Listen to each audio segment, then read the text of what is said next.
Salut à tous, je suis ravi de vous retrouver sur canalturf.com. On va parler du programme de ce jeudi 6 juin, Quintet Plus sur les programmes de Paris-Longchamp. Il s'agira du prix de l'Orangerie. On empruntera le parcours dit du toboggan, celui des 1400 mètres. Voici ma sélection pour cette course. Je plaçais en tête le numéro 10, Dark American, un cheval confirmé en les quintets, une victoire et 4 places pour lui. En 9 quintets courus, il a également pris une bonne deuxième place d'un quintet référence disputé sur ce parcours le 28 avril. À mon avis, c'est un lauréat en puissance. Je lui pose un numéro 3, Zalamea, qui reste sur deux bonnes de troisième place en pareille société, celle des handicaps quintés, troisième également du grand handicap du toboggan disputé fin avril où Zalamea a été devancé par Dark American. Bref, ces deux chevaux se retrouvent avec une première chance. Numéro 8, Rimini Mérite Crédit, c'est un cheval qui à l'âge de 2 ans avait remporté un groupe 3, le prix des Chênes, si ma mémoire est bonne, quoi qu'il en soit. Il conserve de beaux restes, il a couru 3 fois en 2019 et a pris 3 podiums. Il débute ici dans les handicaps avec des prétentions. Attention également numéro 12, Alec, qui n'a pas gagné depuis plus d'un an, depuis le 21 mai 2018, date d'un succès obtenu dans un quintet à Saint-Cloud. Mais le cheval a des références à ce niveau, il est régulier, il a couru une fois sur ce parcours et s'est classé 3e. Attention également numéro 5, Zarkava, 2 victoires pour elle déjà dans 5 quintets courus. Elle a également elle a également prouvé sa forme dernièrement sur ce parcours. Elle revient ici dans les handicaps avec des prétentions, même si les conditions pondérales ne sont plus les mêmes. Le numéro 1, c'est Cayenne, qui le 16 mai sur cette piste de Paris-Longchamp, mais sur plus long, a remporté un 4e quintet, preuve de son efficacité à ce niveau, où elle devançait notamment Zalamea. Ici, elle a été remontée sérieusement par le handicapeur, mais peut prendre un accessite, tout comme le numéro 4, 3 Ilet, qui reste sur un échec dans le grand handicap du toboggan le 28 avril, sur ce parcours, devancé par ce jour-là par Dark American ou encore Zalamea.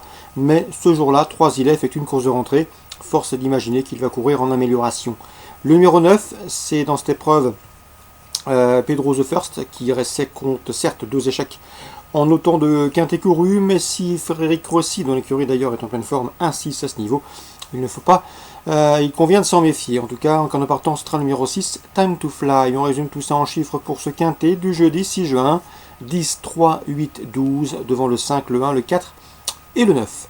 Suite du programme, toujours à Paris-Longchamp, 3e course, attention au 303 Douai, qui pour ses débuts publics n'a pas manqué l'occasion de se faire remarquer puisqu'il a gagné très facilement. C'était courant avril à Compiègne, vu le style de ce succès, il devrait répéter, d'autant que ce jour-là, il devançait un certain Abolish qui a depuis gagné à Fontainebleau très facilement. Donc la ligne est bonne, 303 Douai. On lui opposera dans cette épreuve le 308 Marcor, qui a lui aussi débuté victorieusement, c'était à Dax, et qui passera ici un test plus sérieux. Et le 301, Toysk, qui avait terminé 2e de groupe 3. C'était l'an dernier sur ce parcours, 3e course, le 3 pour la victoire, le 1 et le 8 pour les couplets. Dans la 5e course à réclamer, je vous conseille le 504 Adesias, qui s'est imposé sur ce tracé et à ce niveau au mois de mai. On lui opposera le 501 Sowen, qui reste également sur une victoire qui s'essaye dans cette catégorie avec une belle chance. Et le 503 Harbour Spirit, un compétiteur britannique qu'il convient de surveiller à ce niveau. 504, 501, 503. On va parler ensuite de Chartres Réunion 2. Dans la première, j'aime beaucoup le 109 Genus Jocelyn. Le cheval n'a pas été revu depuis ses débuts publics, où il s'était classé 2e au Croisé de la Roche au mois de décembre. C'est a priori un cheval de qualité, estimé par Paul Agort. Paul Agort qui possède désormais une antenne en France, lui qui est basé à la base en tout cas en Hollande. Concernant le 109, Genus Jocelyn, il peut parfaitement frapper fort d'entrée de jeu. Dans la 8e, attention, 809 $ du plein, c'est un cheval qui est confirmé dans les tournois de ce genre. Il s'entend à merveille avec Eric Raffin qui a dû le dériver 4 fois pour déjà 3 victoires. Le cheval a couru une seule fois à Chartres, il a gagné. C'était en 1,15,7 au mois d'avril 2018. À mon avis, s'il reste dans de bonnes allures, c'est un lauréat en puissance. Donc à Chartres Réunion 2, le 109 Genus Jocelyn, le 809 $ du plein. On peut parler également de Lyon-Paris en Réunion 3. Dans la 2e, j'aime beaucoup le 202. C'est Subridaire qui se déplace en terre lyonnaise avec la ferme intention d'ouvrir son palmarès. 4 courses au compteur pour se protéger d'André Fabre. Résultat 4 podiums. 2e l'an dernier, 3e et 2e cette année. Elle mérite crédit le 201. C'est dans cette épreuve Fedia, qui est également proche de sa course. 4e et 2e.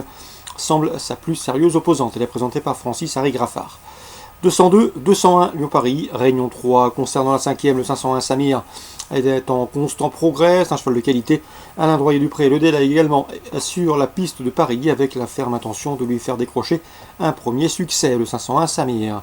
Concernant Borelli, Réunion 4, dans la première, attention au 113 Sergio Gilles, je vous l'avais indiqué lors de son récent succès du 31 mai sur ce parcours, c'est un cheval de qualité, en retard de gain.